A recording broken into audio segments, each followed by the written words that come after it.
Assalamualaikum warahmatullahi wabarakatuh. Selamat pagi anak-anak. Bagaimana kabar kalian hari ini?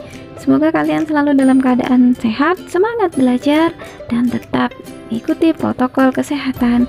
Anak-anak, mari kita lanjutkan materi kita, tema 5, subtema ketiga, pembelajaran ketiga. Mari kita mulai ya.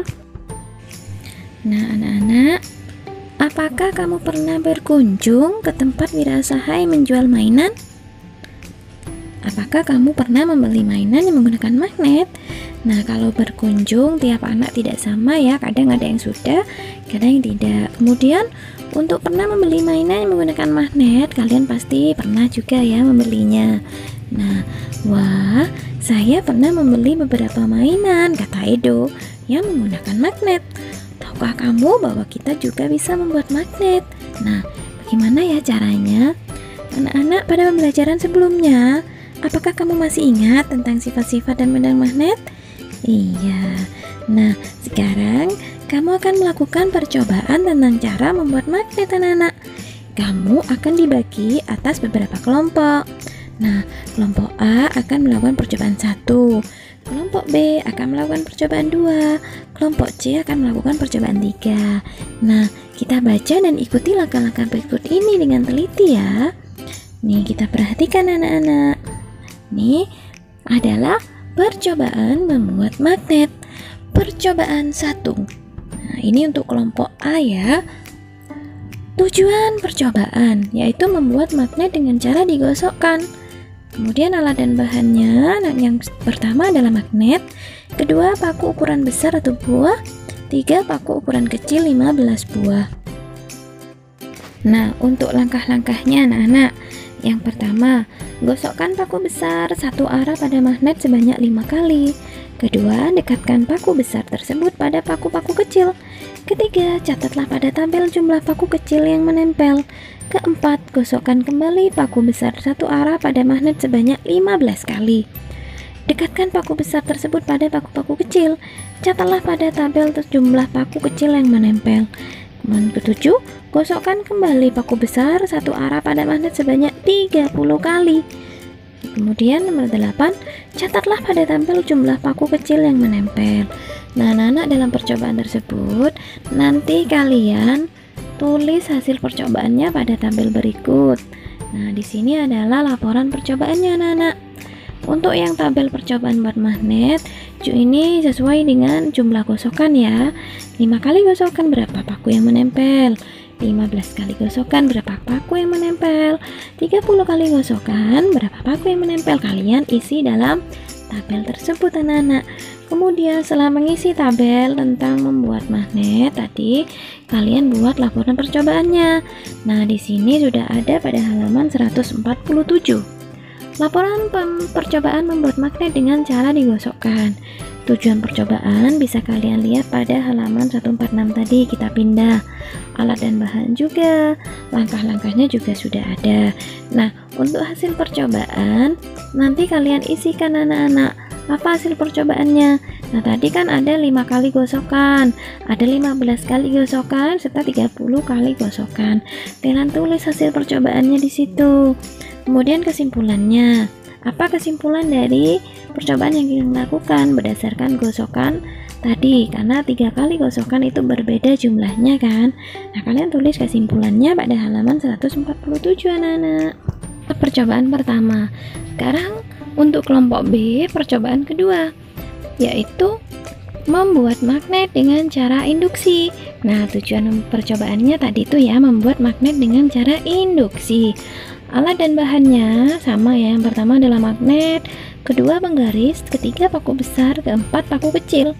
Langkah-langkah dalam percobaannya yaitu, yang pertama, dekatkan magnet ke paku besar dengan jarak 6 cm. Kedua, dekatkan paku kecil ke paku besar. Ketiga, catat pada tabel jumlah paku kecil yang menempel pada paku besar. Keempat, lakukan hal yang sama dengan jarak 4 cm, 2 cm, dan 1 cm. Nah, anak-anak, saat kalian mendekatkan magnet tersebut pada jarak yang berbeda, kalian isi tabel pada halaman 148. Nah, di situ jarak paku besar dengan magnet, misalkan yang pertama 6 cm. Nah, jumlah paku kecil yang menempel ada berapa ya? Nah, kalian isi di sini.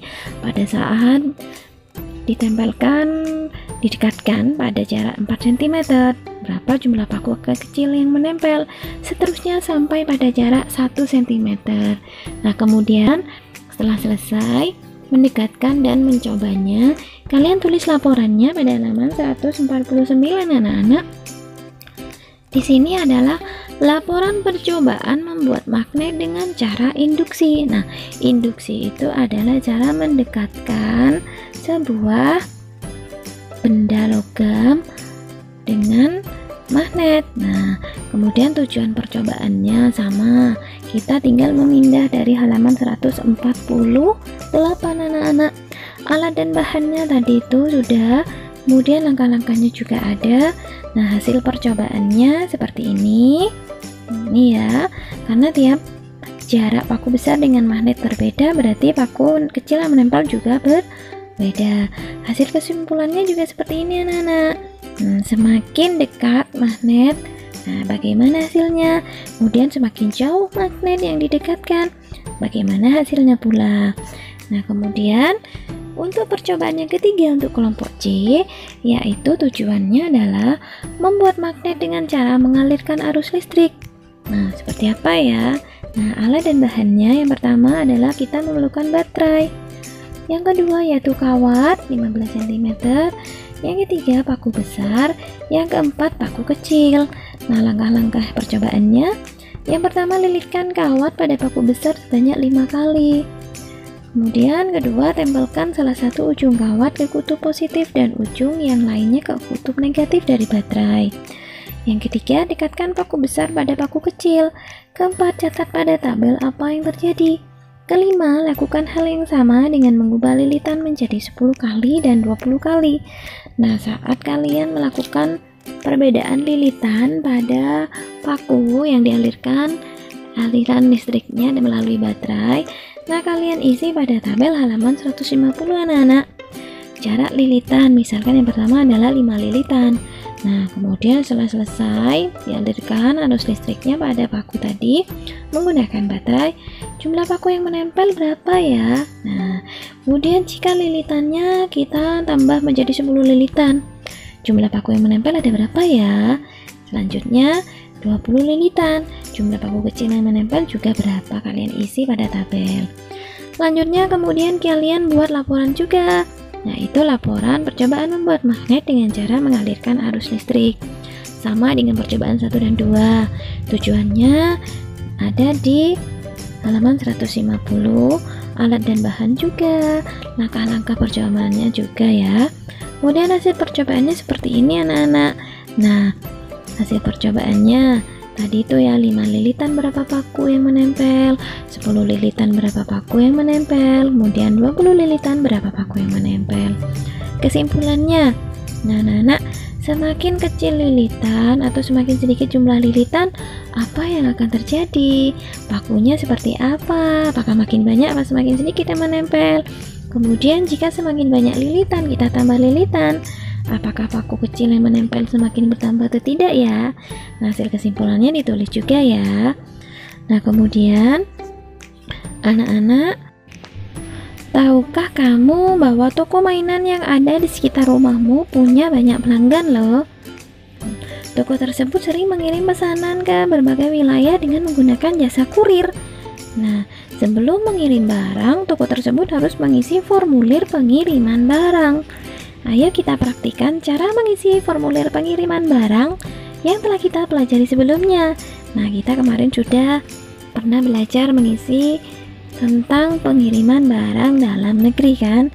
Nah, masih ingat seperti apa? Nah, anak-anak, petunjuk pengisian formulir pengiriman barang. Nah, sebelum mengisi formulir, kalian harus baca petunjuknya dulu. Nah, seperti ini contohnya anak-anak. Yang pertama adalah data penerima. Itu harus diisi data penerima dengan huruf besar, jadi menggunakan huruf kapital. Yang kedua, isilah nama awal penerima dengan jelas dan benar. Yang ketiga, nama akhir penerima dengan jelas dan benar. Yang keempat, alamat lengkap penerima, nama jalan, nomor rumah, RT dan RW, kelurahan dan kecamatannya harus lengkap dan jelas. Kemudian isi kota atau kabupaten di mana penerima berdomisili. Yang keenam, provinsi di mana penerima berdomisili. Yang ketujuh, kode pos wilayah di mana penerima berdomisili. Yang delapan, nomor telepon penerima. Data pengirim, nah sama dengan data penerima. Yang pertama, nama besar ya dengan huruf kapital. Yang kedua, nama awal pengirim dengan jelas dan benar. Kemudian isi nama akhir pengirim dengan jelas dan benar juga ya. Keempat juga sama, isi alamat lengkap pengirim seperti nama jalan, nomor rumah, RT dan RW, kelurahan serta kecamatan. Yang kelima, isi kota atau kabupaten di mana pengirim berdomisili. Yang keenam, provinsi di mana pengirim berdomisili. Ketujuh, kode pos wilayah di mana pengirim berdomisili. Yang kedelapan, nomor telepon pengirim.